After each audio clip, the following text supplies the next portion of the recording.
Hi, my name is Annie Rudin, and I am an American accent trainer, or an accent reduction specialist, or an American pronunciation and fluency coach. Now, all of these titles describe what I do and the expertise that I have. Different ways of saying that I work with accents. And now everyone has an accent. An accent is the carryover of your first language to your second language. So the sounds and the rhythm that you use in your first language, you might be using a lot of those sounds and rhythms in your second language, and in this situation, it's probably English.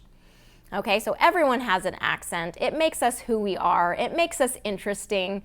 I'm not in the business of eliminating accents unless that is your primary desire, but that's not what I love doing, because I want you to hold true to who you are, and an accent is part of who you are. The problem with accents, or can be with accents, is if it creates a communication barrier. If it creates misunderstanding, or if it creates an inability to communicate freely, okay?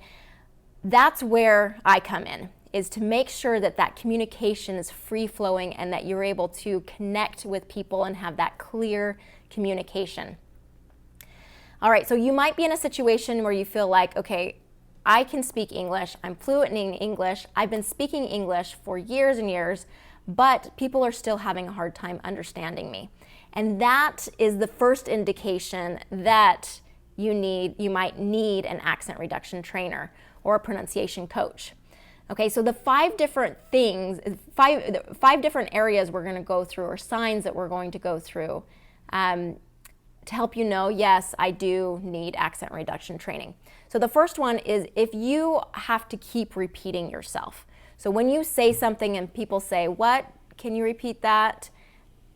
That might be an indication. If that happens frequently, that might be an indication that you need accent training or pronunciation training. Okay, it's very common for people to have to repeat themselves here and there, but when it's happening a lot, that's a sign that there's a problem. There's a breakdown in that communication. Okay, and with pronunciation training, there are proven techniques and methods that can help you overcome that, so that you're not having to repeat yourself, but that you are clear and easy to understand. Okay, so if you're having to repeat yourself, that's sign number one. Another sign is if other people are finishing your sentences. Now, if this is happening, I am so sorry because there is nothing more frustrating than having someone finish your sentences frequently. Now, this might be an issue with pace. Maybe you're struggling to find the words in English. Maybe it's a grammar issue or vocabulary. Or it might be more pronunciation and accent specific. Now, a professional accent trainer will be able to help you determine where the breakdown is in your communication and how to fix it. Okay, the third sign is maybe you got passed over for a job or a promotion. You might find that you were the most qualified. Your expertise, your training, your experience was the best. The problem, or where you might have been passed up for that job or that promotion, might have to do with your communication skills. Employers are looking for excellent communicators. It is the number one skill. You have to be clear in your communication. So no matter how much expertise or training or understanding or experience that you have, if you don't have that communication skill, and if that's not up to the level that the employer is looking for, you will be passed up for that job. Okay, so critically important to get help at that point where you feel like your job is at risk, or you're being passed up, or you're not progressing in your career because of communication. Okay, the fourth sign that you might be looking for is you struggle to order in restaurants. Okay, so restaurants are loud. It's, the staff is in a hurry. Your waiter might be in a hurry to get your order. and there's a lot of new vocabulary. So in this environment, it is critically important to be clear and accurate in our pronunciation and fluency.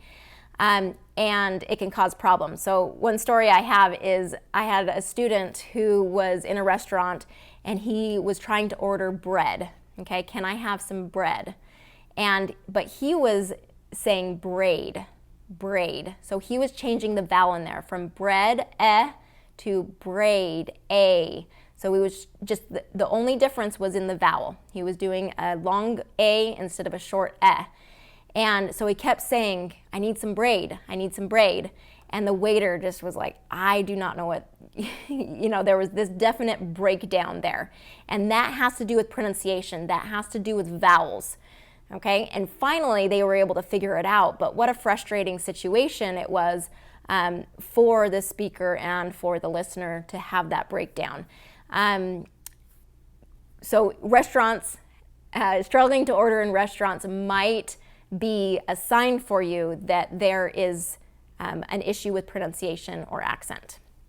Okay, the last reason is people might ask you frequently, where are you from? Now, this is one of those that I hesitated to speak about because this is a common question for anyone. I frequently ask people where they're from, even when they are a native English speaker, because it tells us something about that person. If you're trying to get to know someone, asking them where they're from or where they grew up is a very common way to engage in conversation. Okay, very common, especially in the US, to ask where they're from. So it's not an automatic indicator that you are, that they're detecting an accent or that they assume you're from somewhere else or there's some kind of stereotype or anything attached to that. However, there is nothing more rewarding for our students than to be in a situation and have someone mistake you for a native English speaker. We've had several stories from our students. They come back to me and they say, guess what happened? I was at a restaurant. The most recent one is I had a student say, I was at KFC in my native country, in the Philippines. I was ordering and a native English speaker was behind me and asked where I was from. And he said, well, I'm from here. And she said, well, did you live in the U.S. sometime? Did you grow up in the U.S.? And he's like, no. He's like, wow, you sound like a native speaker. And he went away out of that restaurant floating. He was so happy and so excited that his English had gotten to a level that allowed him to be mistaken as an native speaker. Okay, so if that's your goal or if that's something you want to start working towards, then getting accent reduction training or getting pronunciation help will help you accomplish that.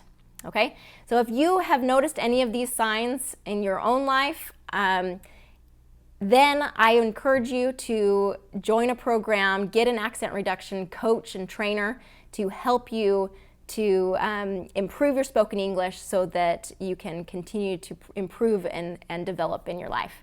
All right, we'll see you again in the next video. Bye-bye.